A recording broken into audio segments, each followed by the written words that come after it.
Here's a little bit of non-league to legend season 21 trivia for you. It's the 22nd of March. Our top 5 goal scorers, Iribarren, Vendrig, I can't remember who they are, Wells, Oscar and Ortega. Between them, 120 goals so far this season from 5 players, at least 2 of which don't play regularly. That's why we're in with a chance to win the league this year.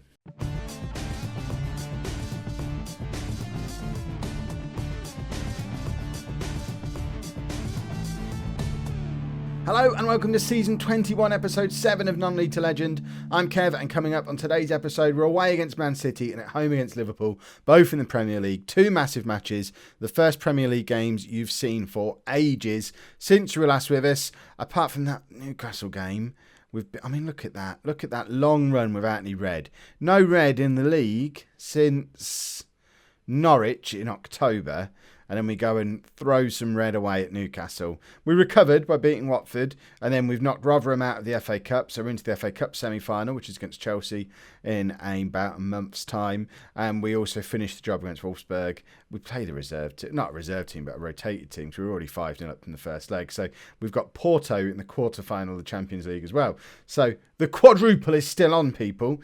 The Premier League, though, looking a bit of a challenge, and as often becomes the case at this point of the season, we have a must-win game today. We're against Manchester City. They're top of the league, 5 points clear of us, but we beat them 6-0 in the league earlier in the season, but that was at home. So we must beat them today to be in with a chance of catching them. If they beat us, Kev maths time, that puts them 8 points clear of us with 8 games to go. We ain't catching that. But if we're only 2 points behind them with 8 games to go, plus with the morale boost of having beaten them again, then we're in with a bit of a chance. We've got the 3 best players in the Premier League, the top scorer in the Premier League, and the 2 most creative players in the Premier League. Surely we're in with a chance here. It's now or never. I tell you what, if we lose today, we stop caring about the Premier League. We're already in the Champions League next season. Let's face it, we're so far clear. We're not going to throw a Champions League spot away at this point. But if we lose today, we forget going for the title and we try and win the Champions League, because there is a chance there. If we look at the teams left in it, Porto are very much beatable. The winner of Paris Saint-Germain Barcelona looks terrifying. But Arsenal, Rayo Vallecano, Atletico Madrid, Stoke, they're all beatable. The only teams we have to worry about are those 2. So if we could avoid one of them until the final, we could beat anyone on our day. So the Champions League at the moment, depending on the outcome of today's game, potentially looks more winnable than the Premier League. But that all changes if we can beat Man City. And these are the 11 players we're going to try and do just that with. So we've got Igor in goal, a back 4, Ribeiro, Plotnikov, Aribi and Ndai, Fiorentini, Sedman and Ziyech in the midfield, with Oscar in behind, Vendrig and Iribarren. Ortega and Wells are sat there on the bench next to each other saying, we've got 31 goals between us this season. We can't get in this team. This is crazy town. Why is Vendrick still in there? Oh, yeah, because he's one of the most creative and most talented players in the Premier League. He's the Dennis Bergkamp of Tottenham. I imagine in real life that's not a nickname he'd be given, but that's how I see him. He's just there to be alongside our Thierry Henry in the shape of Ruben Iribarren, and who else played in that Arsenal team who could be Oscar? Lundberg? None of them are as good as Oscar. It's a bad analogy. I don't know. Think of a better one down in the comments. Who are our front 3 like from reality? Give me a real life actual front 3 that played together, not just 3 good players. A front 3 from history who are similar in the way they play to our awesome holy trinity that we have up front. So I don't care about any of this pre-match nonsense. Yes, we can play in weather. And let's go and win this game. Although we're away from home against the top of the table team, we're going standard, because I don't see the benefit of going here and counter-attacking or defending, because a draw isn't going to be enough. We're still 5 points behind them if we draw. It's kind of a win or bust game, which is a big risk, and it's backfired on us before playing in this way. We're only doing standard. It's not like we're coming here and attacking. But if it's 0-0 with 10 minutes to go, we're sure as heck going to start attacking, because to be in with a chance of winning the league, we have to beat City today. There's no 2 ways about it. We know we're capable of putting goals past them. hopefully we'll do that again today. Iribarren, I thought he was dancing around trying to draw a penalty there. I mean, look at that. Tracking back and tackling on the halfway line. That man scored 45 goals this season and still tracks back to tackle on the halfway line. He's an absolute hero. Oscar's doing the same on the other side. Both of them tracking back with halfway line tackles. They've got 80 goals between them this season and they're doing that. That's why they're so brilliant. That's why they're two of the best players in the world. And Igor was beaten there, but luckily the post was on our side and it's still 0-0. But we've not had a shot yet and City are coming at us again and it is now 1-0. And this is, I mean, we've had more possession than they have, but they've already had 5 shots and we've had none. I really hope this isn't going to be a reversal of what happened at New White Hart Lane earlier in the year, because I want to score 6 goals again, not concede 6. Oh, Plotnikov needs to do better than that. Jesper Eriksson sat there on the bench thinking, look, I know I broke my ankle and I was out for a while, but I was club captain and first choice when I got injured. Plotnikov wasn't getting a look in for the first 3 months of the season. Perhaps it's time for me to step back in now, boss, because look at the state of that. Look what he just did against the best team in the league. Right, and Dyer with a chance to cross. He does. Vendrig is there, I think. Did Michael Vendrig score a goal? Vendrig did a goal, everybody. To be fair, it's his 17th of the season. I'm mocking him because he doesn't score as many as Wells or Oscar or Iribarren or Ortega on a goals per games basis. But that's a lovely firm header. 17 goals isn't too shabby at all for your 4th top scorer. And we're back in it. It's 1-1. So as it stands, with 8 games to go, that would put us 5 points behind them. We also have to keep an eye out for Chelsea, especially if we lose, because we're now losing again. Because Chelsea have got 2 games in hand on both of us. So they're still in. I mean, they're the other team we've scored 6 goals against. I don't understand how. I mean, we're so ridiculously inconsistent that we can put 6 past both of these teams who are around us and then finish behind them both in the league, which is what is looking like happening right now. Because we're heading towards half-time. We're losing the game by 2 goals. Oh. I didn't mean to seem like... Oh, an actual sob came out then. I think I was just going to groan and then I sobbed like a little kid who's just been told off but doesn't want to cry. I can't believe that noise just came out of me. I'm really quite sad about this. I thought this was going to be our year, and I also can't help but think, if it's not our year, can we, A, keep the team together for another year, and B, not go out of business? Because we're, for the first time in about 2 seasons, we're showing as red on failing financial fair play. So if it's not this year, it's certainly not going to be next year, because if we fail Premier League financial fair play, I think we get a points deduction next year. We're 4-1 down now. This has all gone a bit wrong. But if we get like a 5-point points deduction next year, we're not going to go out and buy a whole load of players this summer. I think we probably get a transfer ban as well, don't we? I haven't looked at the rules. Imagine if we failed financial fair play, got a transfer ban and a 5-point deduction. We'd struggle to qualify for the Champions League in those circumstances. It could be all over. We need to go and win the Champions League this year, because the league is done now. It's not happening. I'm trying not to cry. Don't cry, Kev. Be a man. Be a man. Be a real man. Not going to cry. I'm a man. What is this? Do we? We'll control the game. At 4-1 down, they're just giggling at the prospect of us trying to control a game we're being thrashed in. But Wagner, you can come on. Oh, the wind is out of my sails now, everybody. I was so happy and now I'm so sad. I can't believe we've been so desperately thumped. I mean, could we not have a little bit of this last 10 minutes, loads of goals flying in rub that other teams seem to get against us? 3 goals in the last 10 minutes. We've seen it happen very recently against us. But we never... I don't think I've ever had us come back into a game with 3 goals in the last 10 minutes. Why does it only happen to us? Oh, they're going to... For goodness sake. All that talk of how it could be a confidence boost for us if we can, after beating them 6-0 earlier in the year, if we could go and nick another win, we have momentum going into the final 8 games. Well, they've thumped us as badly as we thumped them at this point. This is the stupid thing. They've only had 1 clear-cut chance and they've scored 6 goals. I was so certain the 6 would go in. That wasn't the camera going out of sync with the game. I said 6 before they scored it because I knew they were going to score it, because you just get a feeling when it's going to happen. You know when the momentum of the game's going against you. It so feels like it's scripted at times.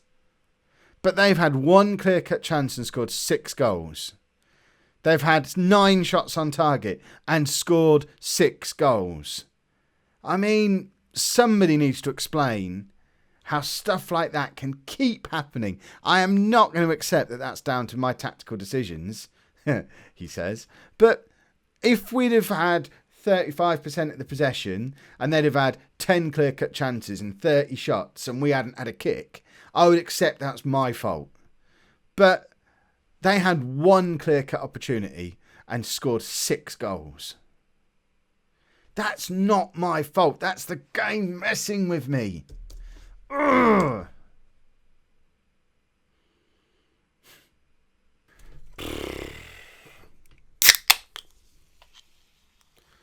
I'm not emotionally ready for this next match. 2 weeks have passed.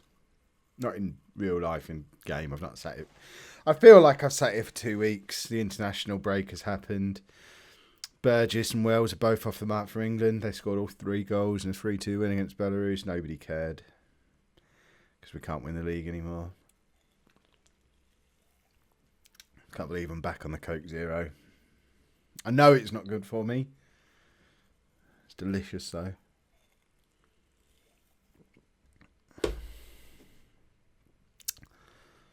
Look at how many wanted things we've got on that team. If we don't win something else this year, this squad is being ripped apart because, I don't know if you noticed the financial mess we're in. Yeah, we won't talk about that. Just the one change. Ericsson comes back in for Plotnikov for the first time in goodness knows how long, because I'm blaming all 6 goals on Georgi Plotnikov, because we can't afford to have more than one scapegoat because we only have the one spare defender. I mean, it's Liverpool. Liverpool in 6th, we're in 3rd. I said in the last match that we couldn't throw away Champions League qualification through the Premier League. I'm no longer that sure about that. If Liverpool beat us today, we're catchable. And with 15 seconds on the clock, they're coming at us. Sajic gets a tackle in, and luckily that's where it ends. I thought I was going to be psychically predicting. It's not psychic, it's just guesswork. And 20 plus years of knowing how this game works. Knowing when I'm going to concede, oh, Iri Barron, I love you so much. What a heroic man. It's his 46th goal of the season.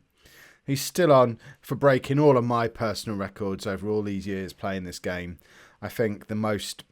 In fact, to be fair, I think the most goals I've ever had in a season. Unless what's his face? What was his name? João Roberto, the Man City striker we had last year. Unless he scored more than 48 in a year, which was the Vendrick total a couple of years ago. Michael Vendrick might be my highest ever one-season goal scorer at the moment.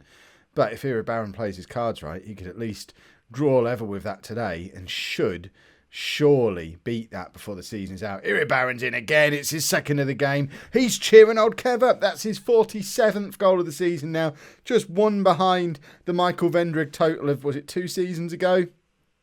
If we get to the final of the 2 cups we're left in, there's another 15 games to play potentially. Ish. Is that Kev maths again? Hold on. 2 in the FA Cup. 5 Champions League. Plus another 7 Premier League.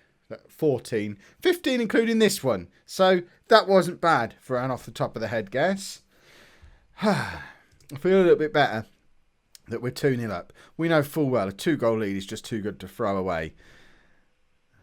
I can't even joke about it. That made me shudder just saying it. I want to say I want another 3 or 4 goals to feel safe, but I just won't feel safe. And for goodness sake, it's happening again. I know some of you will come out and say again that, oh, you went 2-0 up, Kev. You should have gone standard or counter or defensive. No, I'm just not going to. The game shouldn't be so stupid and broken that it punishes me for playing the way teams play in real life. Bad team. My team. Posh. We don't ever stop attacking. And yes, we occasionally concede lots of late goals when teams attack at us. But we also score a lot in the end of games as well. And this Tottenham team don't seem to do that. We seem to score all our goals early on, and then we're shattered by the hour mark, and we don't do anything more from then on. And that's when we let the other teams get back into the game. It's probably a side effect of the fact we play quite a high pressing game. There you go. Medor comes on against his old club. Wells comes on fresh off the back of 2 goals in England. For England.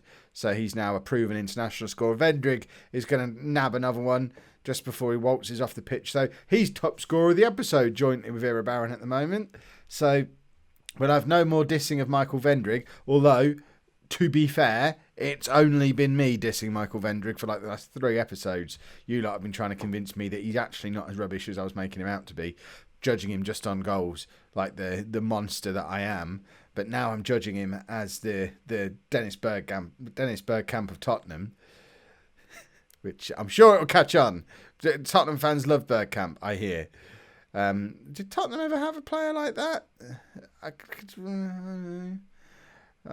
Wells is in and makes it 4. We need to find a way to get Liam Wells into our team. He is too good at his age to not be playing every week. I am starting to lean towards the 4-2-3-1. We talked about it a few episodes ago. It's not going to be something I mess around with this season. Next season, though, if we can keep hold of all of them, I think we might have Irabarren up front with Vendrig and Wells out on the wing and Oscar in behind. And that might be our front 4, because then we can rotate Ziyech and Sedman alongside Fiorentini. So Fiorentini, the youngster, can play every game. The 2 old men can play half the games. It all makes sense. It all adds up. It's a sensible way to get another season or 2 out of 2 ageing superstars in the centre of our midfield. So I don't see a downside to doing it. Let me know down in the comments if I'm insane or if that actually makes a little bit of sense for once. So that's going to be the tactic that we start playing with the moment we hit pre-season, I think. And we're just going to go for it with that tactic until we get to like October and we haven't won a game yet. And then we'll go back to this and probably have to sell one of the strikers just to get Wells in the team somehow. Because we've got Burgess knocking around and Ortega as well. So we've got other players who can come in and deputise in that position. Vendrig could play behind the striker. Oscar can play out wide on either side if needed. Wells and Vendrig can go up front. Oscar can go up front. Burgess can play in behind the striker or as the striker himself. He could probably do a job out on one of the wings. We have lots of options. So I think we're going to go for it. If it wasn't for the Champions League, we'd do it now for these final 6 games of the season, but I don't want to rock the boat too much when we've still got a Champions League we could potentially win. Oh, that was a topsy-turvy episode, wasn't it? Look, we're getting this after I've never seen stuff like this before, but after every match now, we get one of these little reports. I don't know if this is a new thing, telling me all about Man United and how they're there watching him and how they're going to make a bid. And then we get another one about Irabarren. Where is it? Oh, we haven't had the Irabarren one today. Perhaps Real Madrid have backed off. Or Paris Saint-Germain. No, Paris Saint-Germain. There you go. And we get these after every single match now about those 2 players. It's not looking good if we don't win the Champions League. If you've enjoyed today's video, please make sure you pop a like on there for me. Subscribe to the channel if you'd like to see more. And thank you very much for watching.